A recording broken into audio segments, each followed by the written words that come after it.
And this is the boomerang effect of giving all those things up, is that you have more things to give up. There's just this cascade of stuff that comes down upon you, which you can now give out to people. Whereas if you grabbed hold of that apple that you got last week, and you hold on to it and hold on to it, well, it won't take very long before it rots in your hand. And you're not into the process. But once you get into the process, then what Galen is talking about, this giving, right? This giving enables the receiving. In the very process of giving up what Mother Teresa gave up, her family, her country, she received great graces from God. And she gave of those graces to millions of other people in ways that are not theoretical. They exist. They're out there. The memory of what she did, right, is still alive among us. And that's a good example for us. So as Plotinus considers these things, he considers the beautiful that dies off, the intelligence that passes away, and it enables him to rise from these changing ones to the one where beauty is. That's how he eventually says that the one is the beautiful, the one is the intelligent, the one is the true. And there is no division among those things. And what's his response to that? Like he says, just a little below halfway, beauty induces a kind of emotion, an astonishment, a delicious wonderment, a longing, a love, a trembling that is all delight.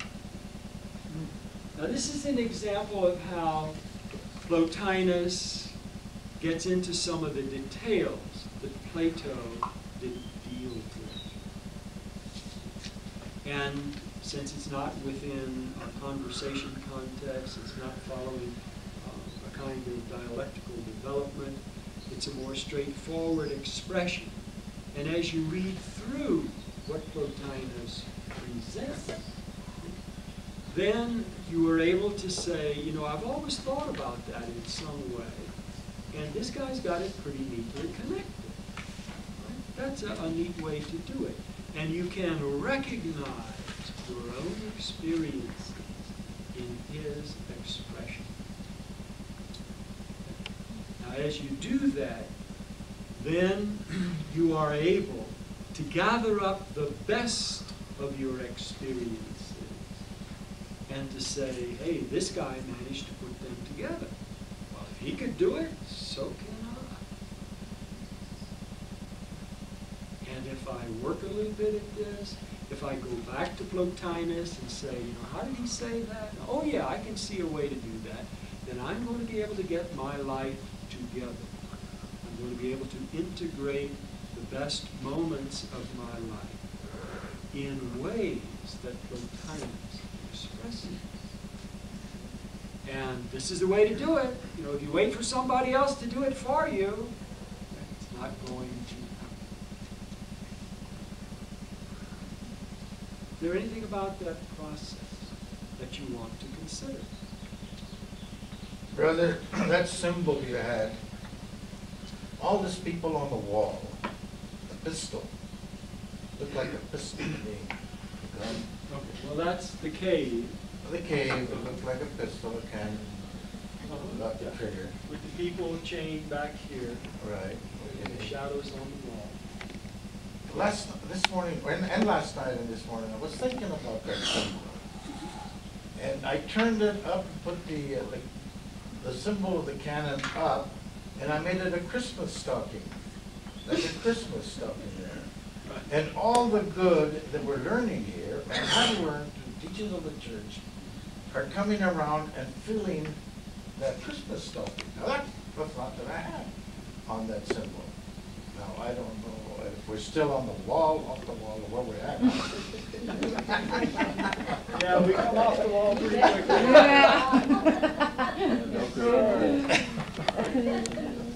But see, those are good things to do because it shows that you can imagine ways to accept the gifts that God is pouring forth for us.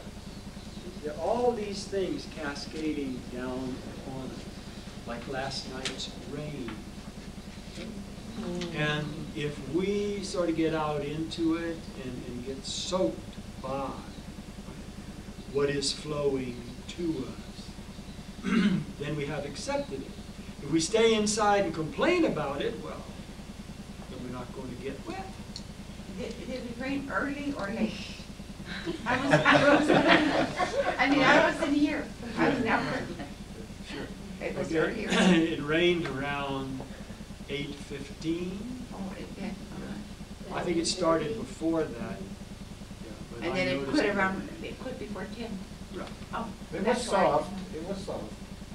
A soft rain? Yes. And Shirley was wet this morning. Yeah, that helps. We're very thankful. Yes, Jim? Well, I was just, I'm sorry I have to leave a little early this morning. I was thinking that all of the blessings that we have from God and being able to acknowledge things as blessings is real important. And a lot has to do with the grace of God. And that's completely out of our control. And who gets grace? I don't know.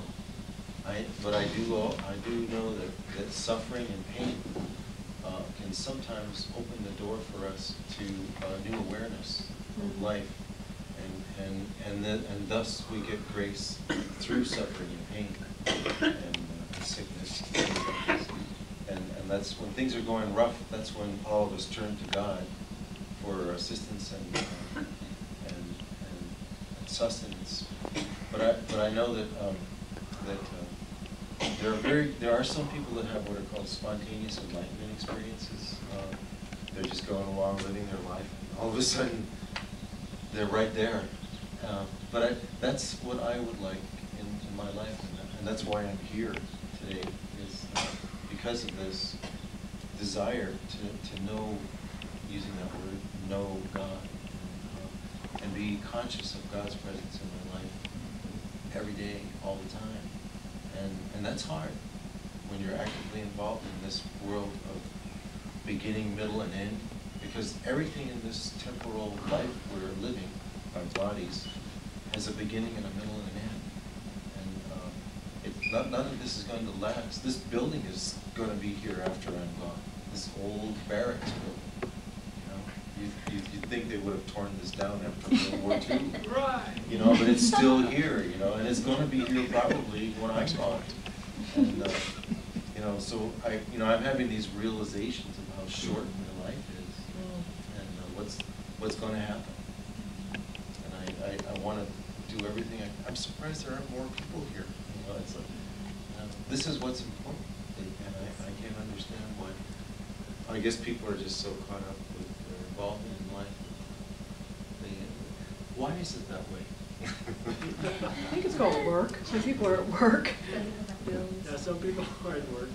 But most people are not yet clear about the things that are clear to you. See, you know that all of this passes away, and therefore, while it has some value, the value is limited. And there are more valuable things still, things that can be pursued by this experience. So you're wondering why people aren't pursuing it.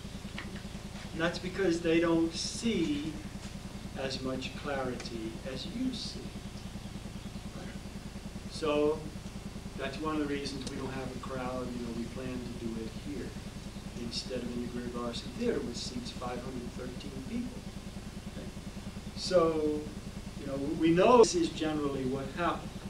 Most people are out there struggling. You know, they're looking for something. As soon as they get it, they say, boy, this is going to make me happy, this is going to make me happy, and they play with it for a while, and it lets them down. And they don't learn from that. There are people who've been through this 15,749,652, you know, all these times, and they just don't. They run around the new house for 2 or 3 weeks, and then it suddenly dawns on them again, right? Let down. None of this satisfies. That doesn't mean we should quit living in houses, right? And never have another car, right? Because they have value, right? But their value is not the value we really have. It's by being let down that in the negatives that we have to get all these material. We have to bust this material restriction of the cave and to get into events. There is something that might satisfy.